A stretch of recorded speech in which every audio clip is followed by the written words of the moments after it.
Hi, I'm DanielBlakeSmith, writer, producer, living here in St. Louis, Missouri. And I thought I'd talk a little bit about some of my early experiences and what has made my career what it is.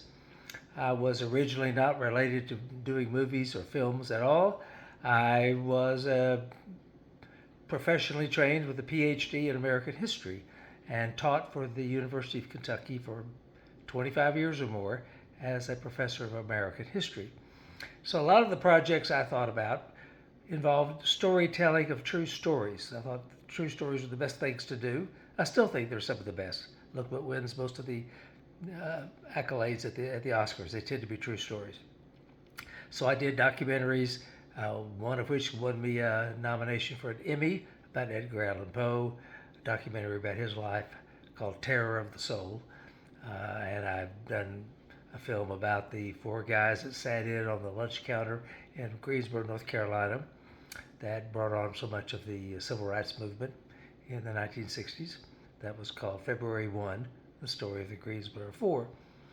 But after I did a bunch of documentaries, I got more interested in telling a bigger story with, you know, not being bound strictly by truth and historical fact, but, telling narrative stories. And the first one I did that I want to speak about today is a film called TexasHeart, which is a narrative film we did 8 or 9 years ago, starring John Savage from The Deer Hunter and Lynn Shaye from the Insidious horror series. This is not a horror film, it was a crime thriller, and it's a made up story, but it involved a lot of true characters in my life and the life of my co author, Nick Field, who also helped with the script that we did. Mark David directed the film. And we shot it in, and this is important to think about as a screenwriter, where can you shoot a film that is not going to cost too much? Which states and the parts of the country have tax incentives? And they had a rebate plan in Mississippi, not in Texas, where I wanted to shoot the film because the film was about growing up in this small North Texas town where I grew up, and my friend Nick did. And so we made up a story. The plot-wise was not true, but the characters actually were true. So kind of a weird combination of partly a true character-based thing, but with a plot that's contrived. So we shot the film in the nearby state of Mississippi, where they did have wonderful rebates that saved us a bunch of money because we shot the film for very little. It wasn't micro budget, but it was under 250,000. Let's put it that way.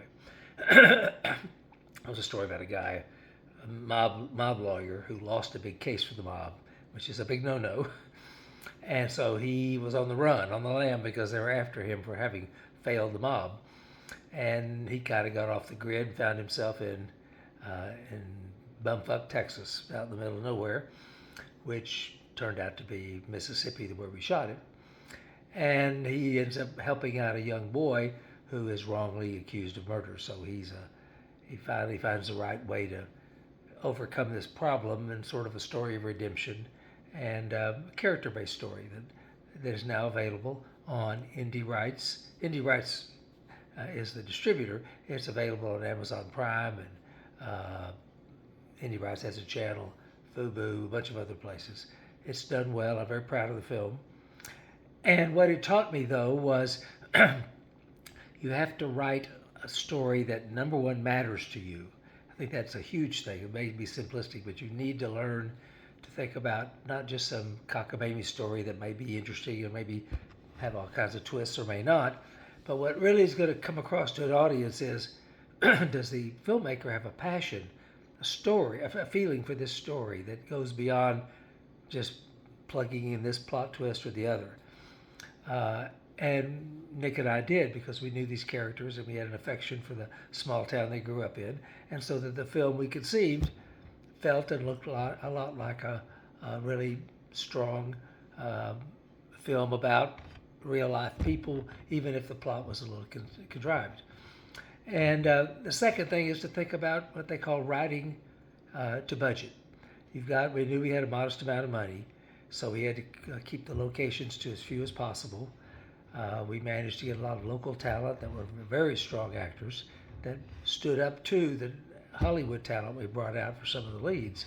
A lot of times there's a big drop off between the Hollywood talent you have and then these locals, and when people sense that, they kind of think, well, they ran out of money, they kind of write the movie off. That wasn't the case here. We got wonderful Mississippi-based actors who were fantastic in the roles and really fit perfectly into our ensemble, which made the film feel like like it fit together, like people really cared about it.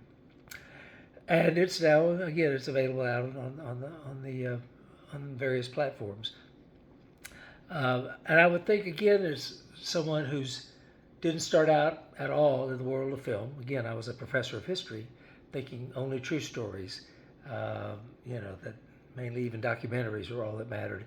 It occurred to me, and I think my career has shown this because I've gone on now to make 4 or 5 other narrative films that have little or no connection to, quote, truth, but they are still truthful emotionally truthful. I just finished a film starring Michael Madsen, who was one of the leads in a couple of Tarantino's movies, Kill Bill and Reservoir Dogs. He plays the lead in my film called Mr. Wonderful, based on my novel that is it's autobiographical in a lot of ways, but it is a novel. And so I'm very proud of that movie. It's coming out in the spring of 25. So look for that.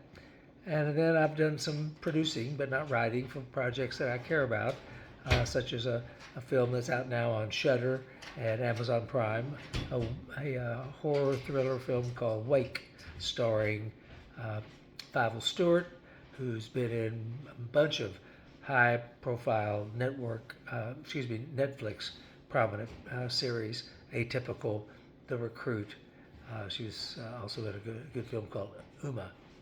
So I've spread my interests as wide as I can, but focusing on being a writer because I believe in telling stories. I've learned that when I started out as a historian, thinking some of the best stories, and many of them are true, but also a producer because you can't, unless you can put people together to make the movie, you don't have a movie, you just have an idea.